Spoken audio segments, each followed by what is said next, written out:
जय जगन्नाथ दर्शक बंधु daily Odia GK YouTube channel के आपण मानकु स्वागत। नंबर 1 खरबिल केउं वंशर राजा थिले? Option A Gajapati, option B Kalinga, option C महामेघवाहन, ऑप्शन डी सोमवंशी।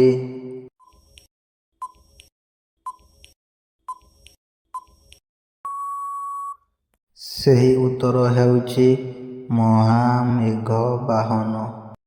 ପ୍ରଶ୍ନ ନମ୍ବର 2 ଖରବେଲଙ୍କ ଶାସନ ସମୟରେ କଳିଙ୍ଗର ରାଜଧାନୀ କେଉଁଠି ଥିଲା?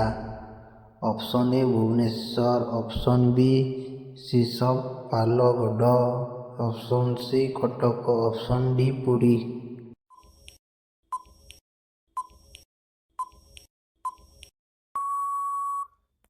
ସେହି ଉତ୍ତର ହେଉଛି ଶିଶୁପାଲଗଡ଼। ପ୍ରଶ୍ନ ନମ୍ବର 3 ଅଶୋକଙ୍କ କଳିଙ୍ଗ ଯୁଦ୍ଧ କେବେ ହୋଇଥିଲା? ଅପ୍ସନ୍ ଏ ଖ୍ରୀ.ପୂ. 321, ଅପ୍ସନ୍ ବି ଖ୍ରୀ.ପୂ. 261, ଅପ୍ସନ୍ ସି ଖ୍ରୀ.ପୂ. 201, ଅପ୍ସନ୍ ଡି ଖ୍ରୀ.ପୂ. 150।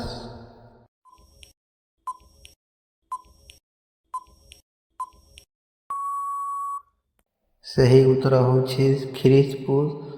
261।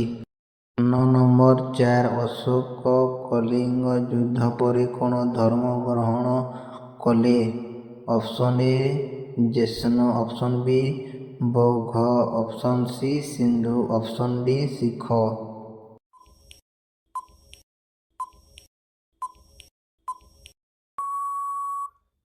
ସେହି ଉତ୍ତର ହେଉଛି ବୌଦ୍ଧ। ପ୍ରଶ୍ନ ନମ୍ବର 5 ଖରବେଲଙ୍କ ସମ୍ବନ୍ଧରେ ତଥ୍ୟ କେଉଁ ଶିଳାଲେଖରେ ମିଳେ? ଅପ୍ସନ୍ ଏ ରାଣୀଗୁମ୍ଫା ଶିଳାଲେଖ, ଅପ୍ସନ୍ ବି ହାତୀଗୁମ୍ଫା ଶିଳାଲେଖ, ଅପ୍ସନ୍ ସି ଲିଙ୍ଗରାଜ ଶିଳାଲେଖ, ଅପ୍ସନ୍ ଡି ଉଦୟଗିରି ଶିଳାଲେଖ।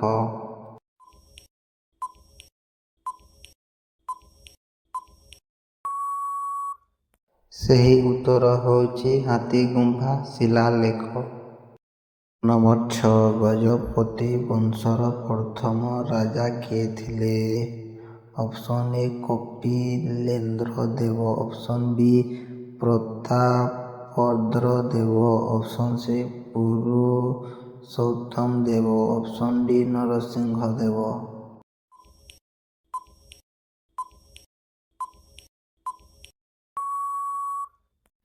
ସେହି ଉତ୍ତର ହେଉଛି କପିଳେନ୍ଦ୍ର ଦେବ। ପ୍ରଶ୍ନ ନମ୍ବର 7 କୋଣାର୍କ ସୂର୍ଯ୍ୟ ମନ୍ଦିର କିଏ ନିର୍ମାଣ କରାଇଥିଲେ?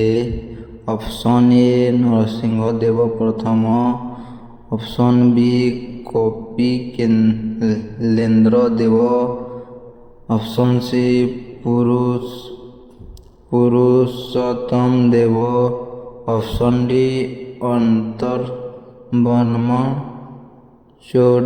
ଚୋଡ଼ଗଙ୍ଗ ଦେବ।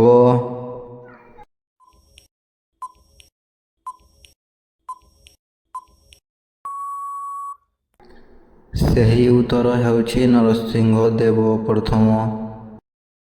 ପ୍ରଶ୍ନ ନମ୍ବର 8 ଜଗନ୍ନାଥ ମନ୍ଦିର କିଏ ନିର୍ମାଣ କରାଇଥିଲା?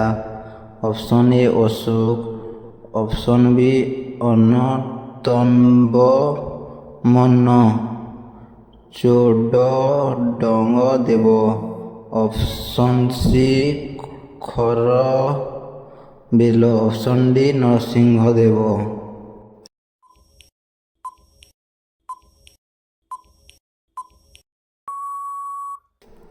ସେହି ଉତ୍ତର ହେଉଛି ଅନନ୍ତବର୍ମନ ଚୋଡ଼ଗଙ୍ଗ ଦେବ। ପ୍ରଶ୍ନ ନମ୍ବର 9 ବିଜୁ ପଟ୍ଟନାୟକ ପ୍ରଥମେ ମୁଖ୍ୟମନ୍ତ୍ରୀ କେବେ ହେଲେ?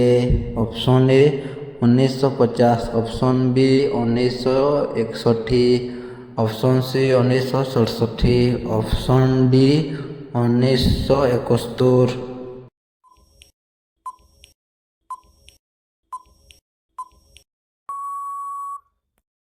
ସେହି ଉତ୍ତର ହେଉଛି 1961। ପ୍ରଶ୍ନ ନମ୍ବର 10, ଓଡ଼ିଶା ରାଜ୍ୟ କେବେ ଗଠିତ ହୋଇଥିଲା?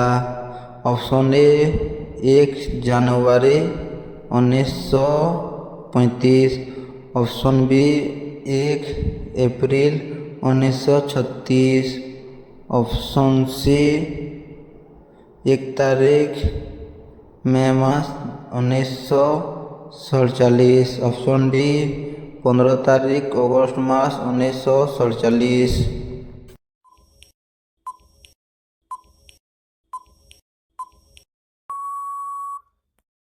ସେହି ଉତ୍ତର ହେଉଛି 1 ତାରିଖ ଏପ୍ରିଲ ମାସ 1936।